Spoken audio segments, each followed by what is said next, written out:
Hey, what's going on everybody? My name is Cruz and welcome back to another video. In this one, I'm going to tell you the story how I ultimately got to play with David Bisbal in the amazing Madison Square Garden.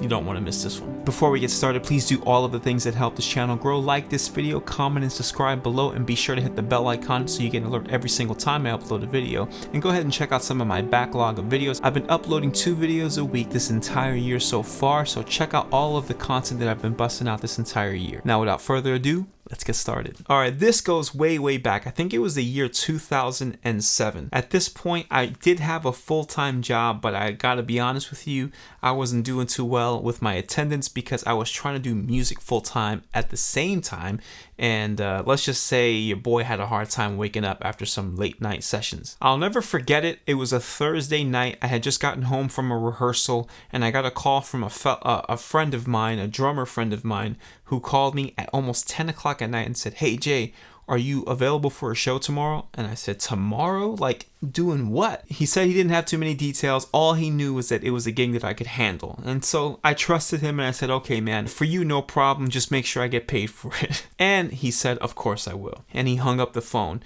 I woke up the next morning to a text message and an email. I essentially had an address, a series of songs, and then he said, "Call me when you get this." He said, "Learn the music as much as you can, but don't stress out about it. You're going to be playing to backing tracks. Just look the part." And I said, "Okay.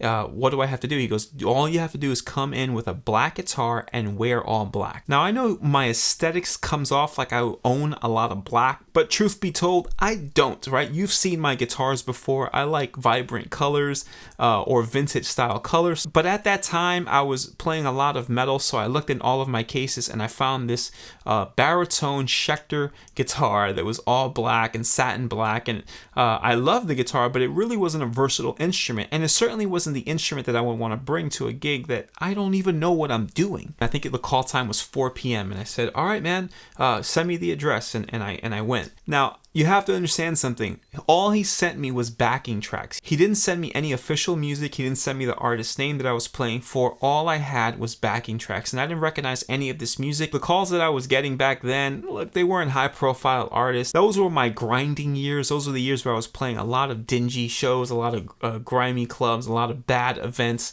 ultimately to try to build a career for myself. So I didn't expect anything different in this particular show. Now, this is how long ago this was. There was no such thing as Google Maps yet, so I literally had to bust out a subway map to try to figure out how to get to this address. And I realized it was right in the middle of Manhattan, so I decided to take the subway there. I wrote down the directions and rushed out of my house with my guitar on my back and basically went to this unknown gig. The train station stopped at around 30-something Street. I get out and I'm walking and following the directions that I wrote down on a piece of paper, and I look up and it's the side door of Madison Square Garden. I'm thinking to myself, this can't be the venue. There's no way that I got a call last night to come to Madison Square Garden to play this mysterious music for this mysterious artist. No way possible. I call up my boy and I said, "Man, I'm at MSG. Where's the gig? Because there's no way it's here, right?" And he goes, "No, you're in the right place, man. Meet me at the side door." I said, "Well, okay." I go to the side door, and lined up are these heavy hitter musicians, people that I've looked up to for years and years and years. A local jazz legend and a good friend of mine, actually was a friend of my dad's, named Tim Reyes. He was the first guy I walked up to and gave him a big old hug. And just among other musicians, guys like Steve Styles, who is now the music director for Demi Lovato. My boy Ricky Strings, who currently plays guitar with the artist Her. Some of the best musicians around at that time. My intimidation and anxiety is on level like 100 right now. I get up to the door and I'm thinking, I'm going to tell them my name and no way I'm on this list and they're going to turn me away. And I said, "Jay Cruz." And he said, "Yeah, come on in. You're playing with David Bisbal." And I said, "David Bisbal? Who's that?" We walk in and sure enough, it's this radio event being held at Madison Square Garden. Rumor has it that this tour was relatively low budget and it was a one-stop tour for all of these artists, and they couldn't afford to bring the whole band in. And there was another rumor about how the gig was last minute and his band couldn't get visas and stuff in time because I believe he's an artist based out of Spain. Regardless, I didn't know who I was playing with even up until this point. My sound check gets called and it's me and the rest of these heavy hitters. Now let me tell you something. Anyone on that stage could have easily covered the music, But guess what? None of us plugged our instruments in. They told us to just leave our cables on the floor. You're going to play to backing tracks. They hired all these musicians, including myself, to just stand there and fake the music. Then all of a sudden the artist comes shooting out for his sound check. Like he ran out like super hyped up and sang like the most amazing notes. Man, this guy was such an amazing singer. Still had no clue who he was, by the way. And I remember he stops the sound check, turns around, looks me directly in the eye, and walks off the stage. Now, I already told you I'm intimidated because I'm around these heavy hitters. I have anxiety at this point. I'm a planner and I have zero plans, right? But now this artist who, by the way, I have no idea who he is, but I know he's a big deal because we're in Madison Square Garden right now, just walked off the stage after staring directly in my eyes, okay? So I look at Tim Reyes, the only guy who I felt comfortable talking to, and I said, I'm fired. I just got fired. And he goes, what? I go, yeah. He just looked at me and I'm pretty sure, I'm not even plugged in, but I'm pretty sure I played the wrong note. And he's angry. He's going to pull me. He's going to pull me from the gig. This little lady comes up to me and with her broken English goes, hey, David wants you to go play up front. And I said, what? She goes, yeah, he likes your look. He wants you to play next to him. So now I'm front and center. My guitar is not plugged in. And I have this small, amazing singer, you know, back to back, totally rocking out with me like we're at some kind of old school Bon Jovi concert. We finish the sound check. He shakes my hand. I go to the side of the stage. I basically pass out at this point, and I'm nervous, man. I have no idea what to expect. I can hear the rumbling of the crowd. I peek out really quickly just before our set to see who was there, and it's a full-blown Madison Square Garden filled event, like everybody is there. I'm nervous now. We step out on stage. No one recognizes us, of course, but then here comes David Bisbal running out, and the crowd goes insane. Paparazzi filled the front of the stage. Pictures going everywhere. All I saw was light bulbs, and I'm not playing a thing on my guitar.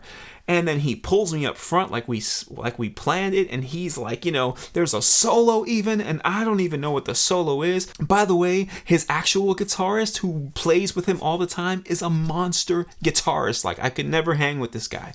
But there is W. Bisbal dancing on me, practically sitting on my thighs. I'm spread with my most metal stance, holding his weight and faking playing guitar as the paparazzi are taking pictures of me front row at Madison Square Garden. Long story short, I later found out after I was able to go home and like Google this guy that I had just played for a Spain American Idol winner who was like shooting off in the pop world, and I didn't even know who he was, man. No disrespect, but I just didn't know. There that night was Alejandro Sanz. Alejandro Sanz is an extremely famous Spanish pop artist as well. There was a very famous salsero there by Juan Luis Guerra. He was the one guy I knew who, by the way, is about 10 feet tall. I looked so massively short next to this guy, it was insane. And the craziest part about it was that we didn't play not one note. The very next day, man, rest in peace, I got a call from my beautiful grandmother who called me yelling on the other side of the phone going, why didn't you tell me? And I'm going, what's going on? She was like, you played with David Bisbal? I said, I don't even know who this guy is, Grandma. It turned out I was like on the front page with him rocking out on some Spanish newspaper that my grandmother read. It was insane. That night actually opened up a lot of doors for me because I was intermingling with a lot of heavy hitters in the city, and just being present that night, you know, and being at the right place at the right time, being willing to take a gig in an event, even though I didn't showcase my skills at all. It really put me in position to be able to network and get in front of the right people to get my career going. Probably the best part about that story was years later, Tim and I are hanging out and he tells me, Jay, did I ever tell you what happened to me after that concert? And I said, no.